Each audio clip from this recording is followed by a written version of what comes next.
Welcome to Physics for You, the ideal physics study application by Akshay sir. My dear students, आज इसी video में हम spring के बारे में डिस्कस करेंगे। हम वर्क पावर एनर्जी चैप्टर पढ़ रहे हैं। आज हम स्प्रिंग के बारे में कुछ चर्चा करेंगे। देखिए, हेडिंग कीजिए स्प्रिंग। स्प्रिंग देखिए, एक्चुअली स्प्रिंग क्या है आप जानते हैं। स्प्रिंग ऐसा है, ये एक स्प्रिंग है, ओके, ये भी एक स्प्रिंग है। देखिए, हर स्प्रिंग का एक स्प्रिंग कांस्टेंट, जिसको हम के बोलते हैं, स्प्रिंग कांस्टेंट होता है। अब इतना माने, जितना छोटा स्प्रिंग होगा, जितना वीक स्प्रिंग होगा, वीक, उसका स्प्रिंग कांस्टेंट के छोटा है, उसका वैल्यू कम है। जितना बड़ा सा स्प्रिंग होगा, उसका स्प्रिंग कांस्टेंट, जिसको के बोलते हैं, स्प्रिंग कांस्टेंट ज्यादा है। एक्चुअली ये स्प्रिंग कांस्टेंट को फोर्स कांस्टेंट भी बोलते हैं, डिफॉर्मेशन कांस्टेंट भी बोलते हैं। एक्चुअली ये स्प्रिंग का स्प्रिंग कांस्टेंट एक पर्टिकुलर स्प्रिंग के लिए कांस्टेंट है, जो कि कुछ फैक्टर के ऊपर डिपेंड करता है। मैं जो बोल रहा हूं आप सुनिए, पहले बाद में लिखेंगे। ये स्प्रिंग का स्प्रिंग कांस्टेंट ये स्प्रिंग का लेंथ के ऊपर डिपेंड करता है। ये स्प्रिंग का स्प्रिंग कांस्टेंट स्प्रिंग का, देखिए, ये जो लूप है ना, इसका कुछ एरिया होगा। एरिया क्या होगा? Pi R square. यदि ऐसे होगा, एरिया बड़ा हो जाएगा, pi R square. Area of cross section के ऊपर डिपेंड करता है, क्रॉस सेक्शन के ऊपर डिपेंड करता है। स्प्रिंग का स्प्रिंग कांस्टेंट स्प्रिंग का नेचुरल लेंथ के ऊपर डिपेंड करता है, एरिया ऑफ क्रॉस सेक्शन के ऊपर डिपेंड करता है, और पिच के ऊपर डिपेंड करता है। पिच क्या है, मैं आपको बोल रहा हूं। लेट अस से ये एक स्प्रिंग है। एक्चुअली यहां से एक टर्न शुरू हुआ और यहां पर अनदर टर्न शुरू हुआ, तो ये जो डिस्टेंस को बोलते हैं पिच। एक्चुअली आप ज्योमेट्री में, हायर स्टडी में पढ़ेंगे, ये शेप को आप बोलेंगे हेलिक्स या हेलिकल। तो ये जो डिस्टेंस है, इसको बोलते हैं पिच। ये पिच के ऊपर भी ये स्प्रिंग का स्प्रिंग कांस्टेंट या फोर्स कांस्टेंट या डिफॉर्मेशन कांस्टेंट भी डिपेंड करता है। और फोर्थ फैक्टर क्या है? Nature of the material. Nature of the material of the spring. Material of the spring. Spring किस मटेरियल से गढ़ा है, उसका स्प्रिंग किस मटेरियल से तैयारी हुआ है, उस मटेरियल के नेचर के ऊपर ये स्प्रिंग का स्प्रिंग कांस्टेंट डिपेंड करता है। समझ गए मेरी बात? आप इतना याद रखेंगे, जनरली एंट्रेंस में एक क्वेश्चन आ सकता है। तो एवरी स्प्रिंग का कुछ ना कुछ स्प्रिंग कांस्टेंट होगा। जितना छोटा स्प्रिंग होगा, वीक स्प्रिंग होगा, जैसे कि आपका आप जो पेन में लिख रहे हैं, जो टिप टॉप पेन में, उसके अंदर एक स्प्रिंग है, उसका स्प्रिंग कांस्टेंट के छोटा है। जो गाड़ी का जो शॉक ऑब्जर्वर होता है, मोटरसाइकिल का शॉक ऑब्जर्वर, बाइक का, उसका स्प्रिंग कांस्टेंट बड़ा है, ज्यादा है। समझ गए? लिखिए, स्प्रिंग हेडिंग कीजिए, ये फिगर बनाइए, के लिखिए, ये फिगर बनाइए, के लिखिए।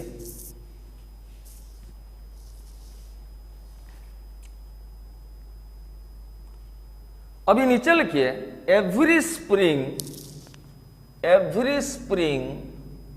इंपोर्टेंट पॉइंट, लेफ्ट से आरो देकर लिखिए। Every spring has some spring constant. Spring constant जिसको बोलते हैं, क्या बोलते हैं? हम क्या बोलेंगे? के बोलेंगे। Full stop. स्प्रिंग कांस्टेंट, और एक पॉइंट में लिख रहा हूं, स्प्रिंग कांस्टेंट के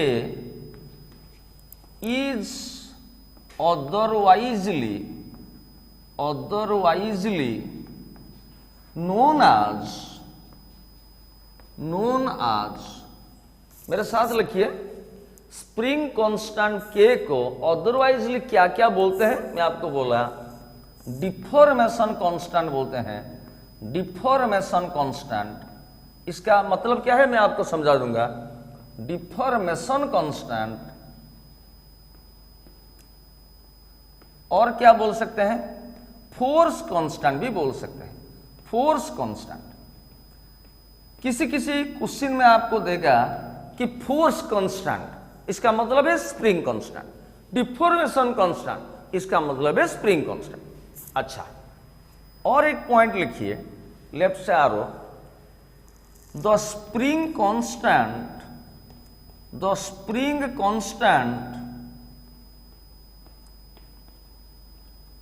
ब्रैकेट के अंदर के लिखिए, ऑफ ए स्प्रिंग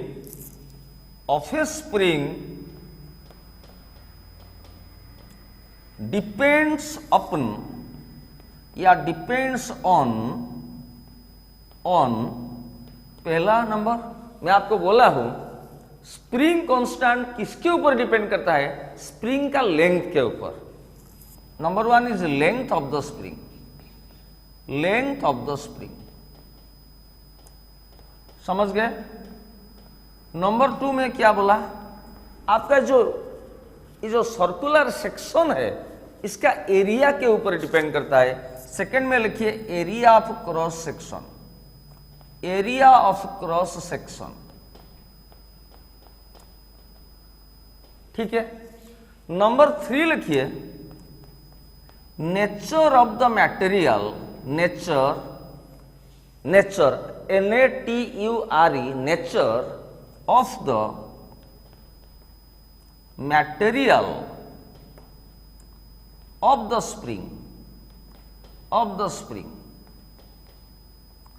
देखिए एक स्प्रिंग आयरन से बना है, लोहा से बना है, तो उसका स्प्रिंग कांस्टेंट अलग होगा। स्टील से बना है तो उसका स्प्रिंग कांस्टेंट अलग होगा, समझ गए? तो उसका स्प्रिंग कांस्टेंट मटेरियल का नेचर के ऊपर डिपेंड करता है। और फोर्थ पॉइंट में लिखिए, मैं इधर लिख रहा हूं, आप इसका नीचे लिखिए pitch, okay, pitch of the spring लिखिए। पिच क्या है इसको दिखा दीजिए, ये फिगर बनाइए, ऐसा स्प्रिंग है, तो यहां से यहां तक इसको बोलते हैं पिच, PITCH। डी इसको लिखिए, डी को बोलते हैं पिच, ओके। अच्छा, सो जो भी हो, देखिए हर स्प्रिंग का एक स्प्रिंग कांस्टेंट या फोर्स कांस्टेंट या डिफॉर्मेशन कांस्टेंट रहता है।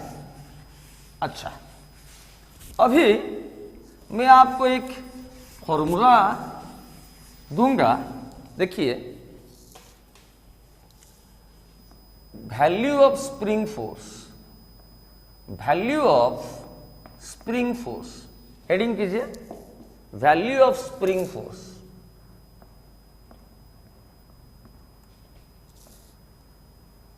देखिए मेरे बात सुनिए, लेट अस से ये एक सीलिंग है, सीलिंग यानी कि ऊपर से फिक्स्ड है। यहां से एक स्प्रिंग, उसका नेचुरल लेंथ यही है, ऐसे झूला है, हैंगिंग हुआ है, तो ये स्प्रिंग का कुछ ना कुछ स्प्रिंग कांस्टेंट के होगा, ठीक है। तो उसका यूनिट क्या होगा मैं आपको बताऊंगा। अभी स्प्रिंग को हम नीचे खींचेंगे, नीचे खींचेंगे, कितना दूर खींचेंगे? लेट अस से x खींचेंगे, मतलब स्प्रिंग का एलोंगेशन हुआ, स्प्रिंग एलोंगेट किया या एक्सटेंड किया। तो स्प्रिंग को नीचे खींचेंगे तो स्प्रिंग क्या चाहेगा? स्प्रिंग चाहेगा, ये तो फिक्स है, तो स्प्रिंग चाहेगा, हम नीचे खींच रहे हैं, स्प्रिंग चाहेगा ऊपर उठाने के लिए, स्प्रिंग चाहेगा ऊपर उठाने के लिए, तो स्प्रिंग फोर्स ऊपर पड़ेगा। समझ गए? अच्छा, इसका उल्टा मैं बता रहा हूं, ऑपोजिट। स्प्रिंग को हम ऊपर ऐसे कंप्रेस कर रहे हैं, एक्स कंप्रेस कर रहे हैं, तो स्प्रिंग क्या चाहेगा?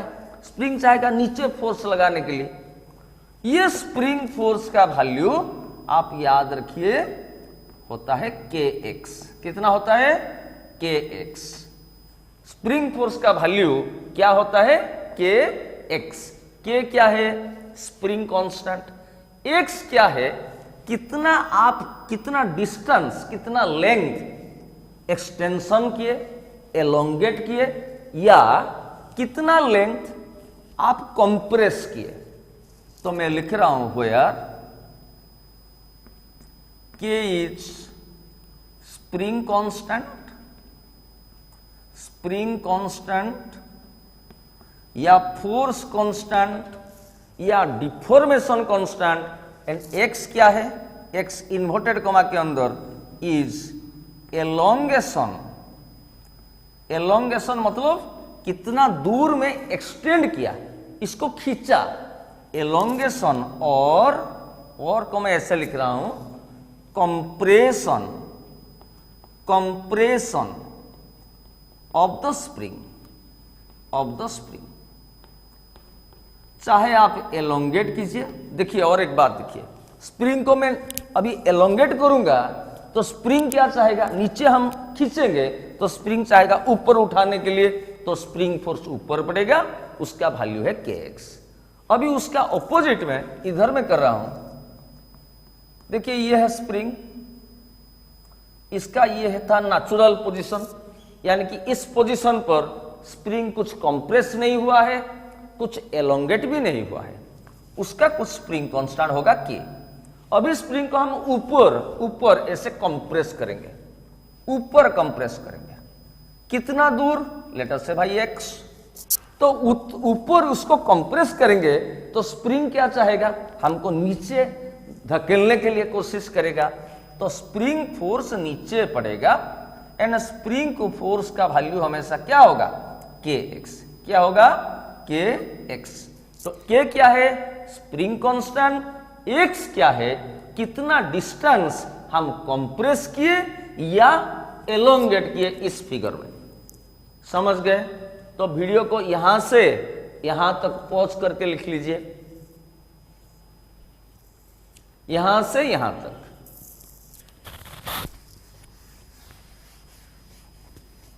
ये समझने वाली बात है, समझेंगे उसके बाद लिखेंगे।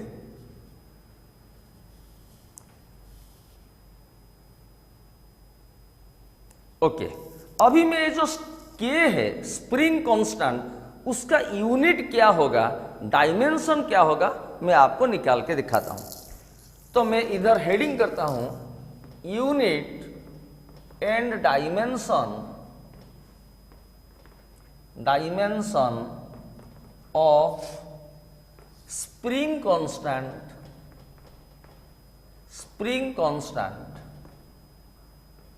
के। इसको और भी क्या बोल सकते हैं? इसको बोल सकते हैं फोर्स कांस्टेंट या डिफॉर्मेशन कांस्टेंट। मैं सब कुछ आपको ये लेक्चर में स्प्रिंग के बारे में A to Z आपको बताऊंगा, कोई टेंशन वाला बात नहीं है। देखिए आपको हमेशा याद रखना है स्प्रिंग फोर्स का वैल्यू क्या है? kx। और किसी दिशा में फोर्स का एक वेक्टर है, फोर्स उसका एक डायरेक्शन होगा, किसी दिशा में पड़ेगा। देखिए इसको खींचेंगे तो स्प्रिंग फोर्स ऊपर पड़ेगा, इसको स्प्रिंग को कंप्रेस करेंगे तो स्प्रिंग फोर्स नीचे पड़ेगा। प्रैक्टिकल चीज है। तो हम जानते हैं भैया, वी नो दैट, मैं इधर लिख रहा हूं स्प्रिंग फोर्स का वैल्यू क्या है? F equal to kx। समझ गए? मैं किसका यूनिट डायमेंशन हम निकाल रहे हैं? k का। तो यहां से भैया k क्या होगा? k होगा F by x, F by x. समझ गए? एक्चुअली स्प्रिंग कांस्टेंट का यूनिट डायमेंशन निकालने के लिए ये फॉर्मूला है, पर आप ओरिजिनल फॉर्मूला याद रखेंगे। तो के का यूनिट क्या होगा? के होगा क्या है एफ बाई एक्स। एफ होता है फोर्स, फोर्स का एसआई यूनिट है न्यूटन, समझ गए? न्यूटन को मैं एन लिख रहा हूं, बाई मतलब पर, समझ गए? एक्स क्या है? एक्स क्या है? स्प्रिंग को मैं कितना दूर एलोंगेट किया या कंप्रेस किया, कितना लेंथ कंप्रेस किया या खींचा, एलोंगेट किया। लेंथ का यूनिट क्या है? एक्स का यूनिट मीटर। तो स्प्रिंग कांस्टेंट का एसआई यूनिट जो कि है इंटरनेशनल सिस्टम यूनिट, वो होगा न्यूटन पर मीटर। ओके, अच्छा सीजीएस यूनिट भैया क्या होगा? K is equal to F by X. F यानी कि फोर्स का सीजीएस यूनिट होगा भैया डाइन, समझ गए? बाई मतलब पर, एक्स का यूनिट क्या होगा?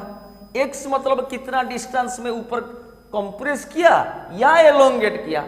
डिस्टेंस मतलब इसका यूनिट सीजीएस यूनिट है सेंटीमीटर, तो स्प्रिंग कांस्टेंट का यूनिट होगा डाइन पर सेंटीमीटर, ये होगा आपका सीजीएस यूनिट, समझ गए? अच्छा, मैं इधर लिख रहा हूं, देखिए उसके बाद आप लिखेंगे, आप नीचे लिखेंगे, मैं स्प्रिंग कांस्टेंट का डायमेंशन लिख रहा हूं, डायमेंशन। देखिए स्प्रिंग कांस्टेंट क्या है, मैं आपको बोला हूं स्प्रिंग फोर्स का वैल्यू है के एक्स, तो के क्या होगा? एफ बाई एक्स, तो के होता है एफ बाई एक्स। डायमेंशन के हिसाब से, डायमेंशन मतलब टेक्निकल सिंबल, फोर्स का डायमेंशन आपको पता है M L T to the power -2 unit dimension में मैं पढ़ाया हूं। यदि आपको पता नहीं है स्प्रिंग फोर्स का डायमेंशन, फोर्स का डायमेंशन, आप शुरुआत से यूनिट डायमेंशन चैप्टर मेरा वीडियो लेक्चर में देख सकते हैं, फिजिक्स फॉर यू आपको। एक्स क्या है? एक्स क्या है? कितना में एलोंगेट किया या कितना कंप्रेस किया, यानी कि लेंथ। एक्स है लेंथ, लेंथ है भैया। ये एल एल तो कैंसिल हो गया, देखिए एल एल कैंसिल हो गया, तो बचा क्या? बचा है M T to the power -2। इसका मतलब क्या है? इसका मतलब है m मतलब m to the power 1, l term नहीं है, इसका मतलब है l to the power 0 and t to the power -2। तो आप स्प्रिंग कांस्टेंट का डायमेंशन, फोर्स कांस्टेंट का डायमेंशन, डिफॉर्मेशन कांस्टेंट का डायमेंशन आपको पूछ सकता है। आप ये भी लिख सकते हैं और ये भी लिख सकते हैं। यदि मल्टी चॉइस क्वेश्चन में ये देगा, आप ये भी लिख सकते हैं, समझ गए? अभी यहां से यहां तक वीडियो को पॉज करके कर दीजिए।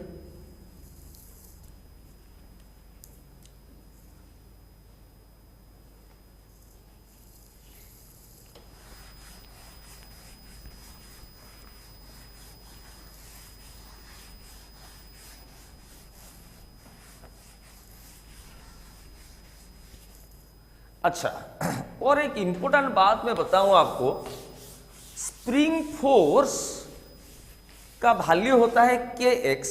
और देखिए, पहले देखिए, ये एक फ्री स्प्रिंग है, फ्री स्प्रिंग। इस स्प्रिंग यहां पर कनेक्ट, कुछ कांटेक्ट में नहीं लगा नहीं है, यहां पर भी लगा नहीं है। ये स्प्रिंग का भैया कुछ स्प्रिंग कांस्टेंट होगा के, आप समझिए। पहले मैं इस स्प्रिंग को ऐसे खींच रहा हूं, इस स्प्रिंग को ऐसे खींच रहा हूं, यानी कि दोनों साइड से खींच रहा हूं, सो दैट ये स्प्रिंग कितना एलोंगेट कर गया? एक्स। कितना एलोंगेट कर गया? एक्स, यानी कि this plus this is equal to X. तो यहां पर तो स्प्रिंग ऐसे हो गए, बन गया। तो यहां से इसका लेंथ कितना बढ़ गया? एक्स। तो ये एक एंड है, ये एक एंड है स्प्रिंग का, ये दोनों एंड है।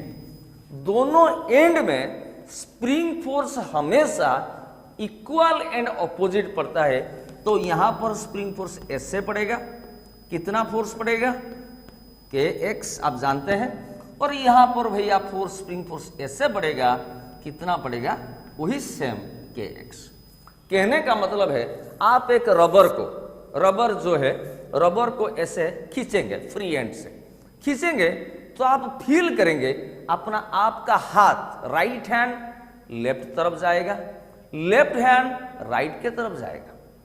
तो वैसे स्प्रिंग भी होता है, रबर जैसा उसका बिहेवियर होता है। स्प्रिंग को आप खींचेंगे तो इस एंड बैकवर्ड जाने के लिए कोशिश करेगा राइट वाला, लेफ्ट वाला राइट को जाने के लिए कोशिश करेगा। तो स्प्रिंग का दो एंड में spring force equal and opposite पड़ता है एंड उसका वैल्यू क्या है kx। kx क्या है, एक से टोटल एक्सटेंशन, यहां से टोटल में कितना एक्सटेंड किया। तो यहां पर एक पॉइंट लिखिए 8 the 2 TWO2 free ends spring force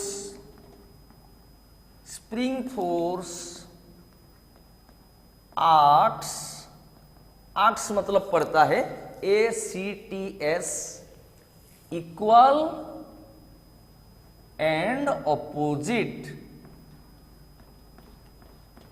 equal पड़ेगा एंड ऑपोजिट पड़ेगा। ये फिगर दिखाइए, ये स्प्रिंग था नेचुरल पोजीशन, ये x डिस्टेंस टोटल एलोंगेट हुआ।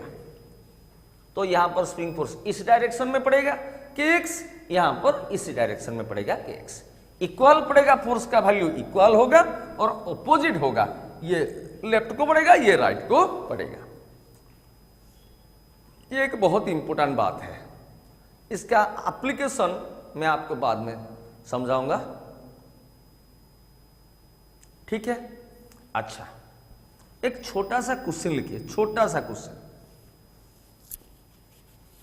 लिखिए।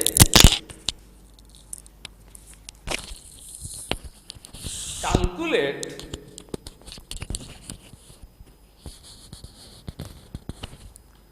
The force constant of A spring. Calculate the force constant.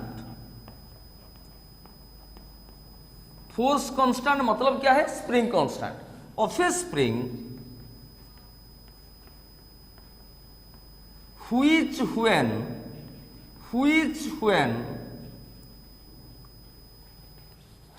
when elongates by 2 centimeter, comma, a force of 20 Newton developed within it. Okay, so ये था हमारा question. देखिए मैं कैसे solve कर रहा हूं। देखिए क्वेश्चन क्या दिया है, क्वेश्चन एक बार पढ़िए। कैलकुलेट द स्प्रिंग कांस्टेंट, यानी कि के हमको निकालना है, of the spring which when elongates by 2 centimetre. एक स्प्रिंग को मैं सॉल्यूशन बना रहा हूं। एक स्प्रिंग ऐसा है, इस पोजीशन पर उसका नेचुरल लेंथ है। अभी यहां से हम ऐसे खींच लिए, ऐसे नया उसका सिचुएशन यहां से यहां हो गया। कितना दूर खींच लिए, इसको बोलेंगे x दिया है कितना, 2 सेंटीमीटर। पहले आप इंटरनेशनल सिस्टम में प्रॉब्लम कर रहे हैं, एसआई सिस्टम में। एसआई सिस्टम में लेंथ को आप मीटर में मेजरमेंट करेंगे, तो पहले ये चीज करिए। आप जानते हैं 1 मीटर क्या है, मैं आपको बताया था 100 मतलब 10⁻² सेंटीमीटर। 1 मीटर होता है 100 सेंटीमीटर, समझ गए। तो इसका उल्टा हम करेंगे, 1 सेंटीमीटर क्या होगा। देखिए 1 सेंटीमीटर क्या होगा, 10⁻² इधर चला जाएगा तो 10⁻² मीटर हो जाएगा। देखिए 1 सेंटीमीटर क्या होगा, ये तो एक्चुअली डिवाइड हो जाएगा 1/10⁻², यानी कि 10⁻² मीटर। समझ गए।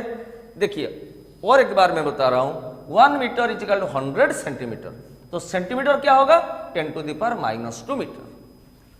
तो ये सीन्स का सिंबल है। तो 2 सेंटीमीटर मतलब 2 को मैं रखा, इंटू सेंटीमीटर के जगह सेंटीमीटर मतलब 1 सेंटीमीटर, सेंटीमीटर के जगह मैं लिखा 10 टू द पावर -2 मीटर। देखिए सेंटीमीटर के जगह ये लिखा, समझ गए मेरी बात। अभी जब मैं स्प्रिंग को यहां खींचता हूं, कितना दूर, x दूर में खींचता हूं, डिस्टेंस जो कि दिया हुआ है। अभी स्प्रिंग फोर्स कौन सा दिशा में पड़ेगा, उल्टा, ऐसे खींचेंगे तो स्प्रिंग ऐसे चाहेगा, कितना फोर्स अप्लाई करेगा, क्वेश्चन दिया है 20 न्यूटन। ओके, ये तो एसआई सिस्टम में भाई है, फोर्स का यूनिट न्यूटन एसआई में है। तो क्वेश्चन पूछा है calculate the force constant of the spring, यानी कि spring constant. We know that, हम ऐसे कह सकते हैं, आप जानते हैं स्प्रिंग फोर्स का वैल्यू क्या है, F इजिकल टू क्या है भैया, kx। मैं आपको बताया था, ये हमेशा आप याद रखेंगे। तो यहां से k क्या हो गया, k हो गया F by x, F by x. तो F के जगह मैं क्या पुट करूंगा, 20 बाई x के जगह मैं पुट करूंगा 2 इंटू 10 टू द पावर -2। समझ गए, x के जगह में ये वैल्यू पुट किया, समझ गए। अभी 20/2 ये क्या हो गया भैया, 10 बाई ये 10 टू द पावर -2 बचा, ये ऊपर चला जाएगा तो 10 इंटू 10 टू द पावर 2 यानी कि 10 टू द पावर 3, यानी कि एक में 3 जीरो, 1000। और स्प्रिंग कांस्टेंट का यूनिट F बाई एक्स यानी कि न्यूटन पर मीटर होगा। यही आपका आंसर होगा, आंसर। समझ गए, वीडियो को यहां से यहां तक कर दीजिए पॉज करके।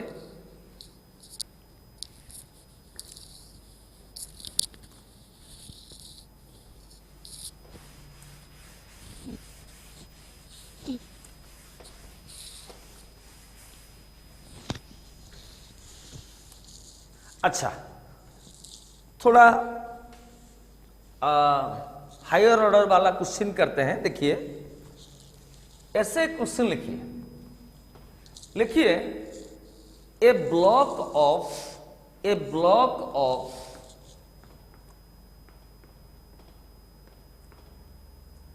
500 gram is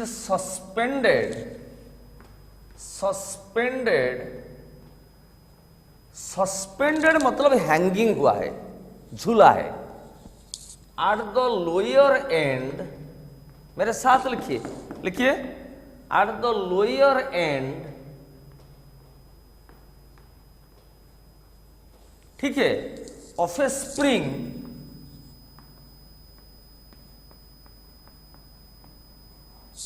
having force constant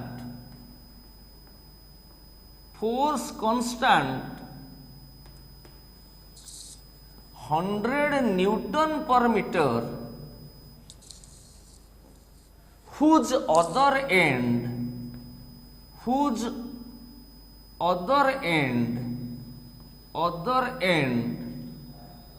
is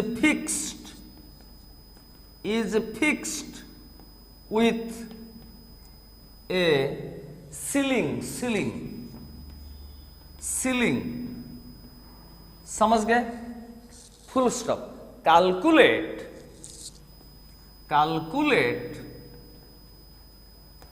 the extension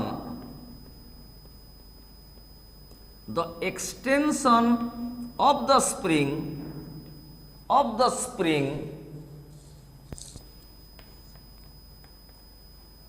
in the equilibrium position। लिखिए in the equilibrium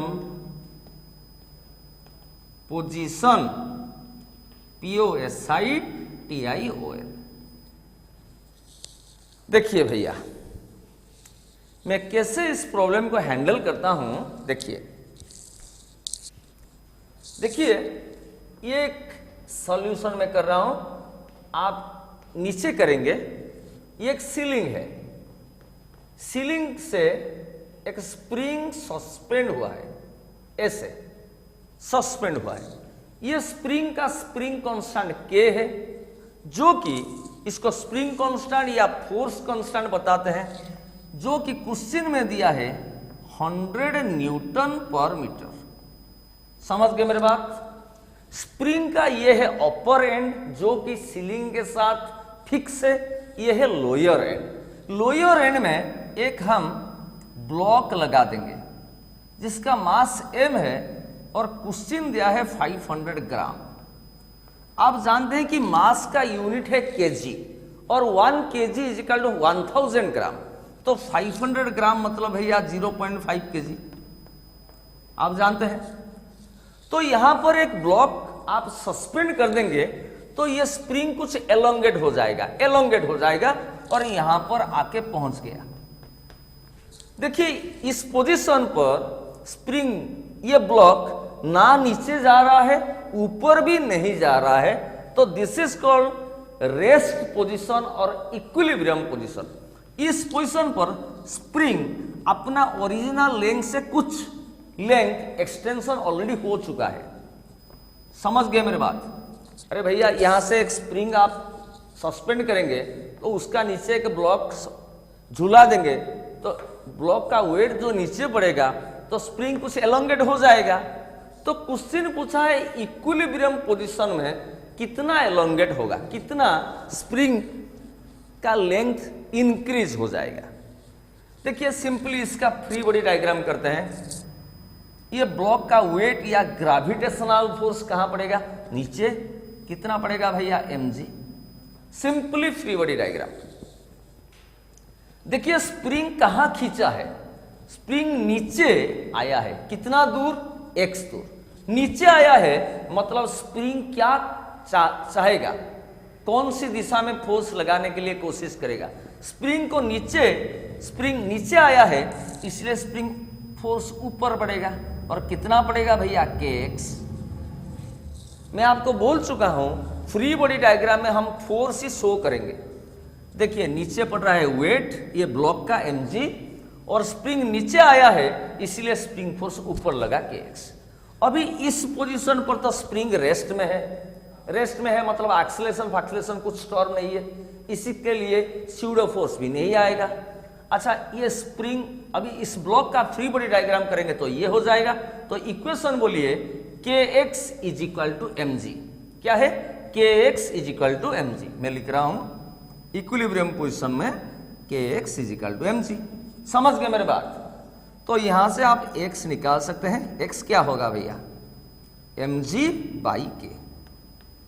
तो m का वैल्यू दिया है भैया 0.5, g का वैल्यू है 10, k का वैल्यू दिया है 100।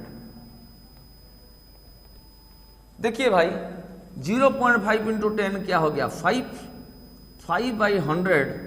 इसको आप सॉल्व करेंगे 5/100 तो ये आपका आंसर मिल जाएगा 0.05। x का यूनिट क्या है, मीटर।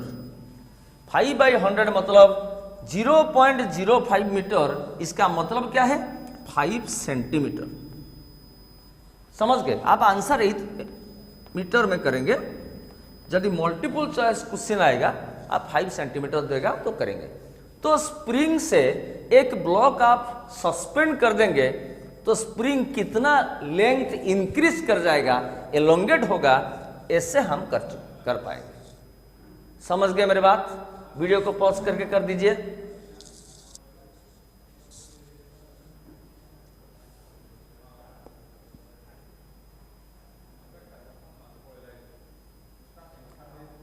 अच्छा यहां पर हम लेक्चर को एंड करते हैं। अभी नेक्स्ट वीडियो में स्प्रिंग के बारे में और कुछ चर्चा करेंगे और डिटेल में जाएंगे। ठीक है, थैंक यू वेरी मच।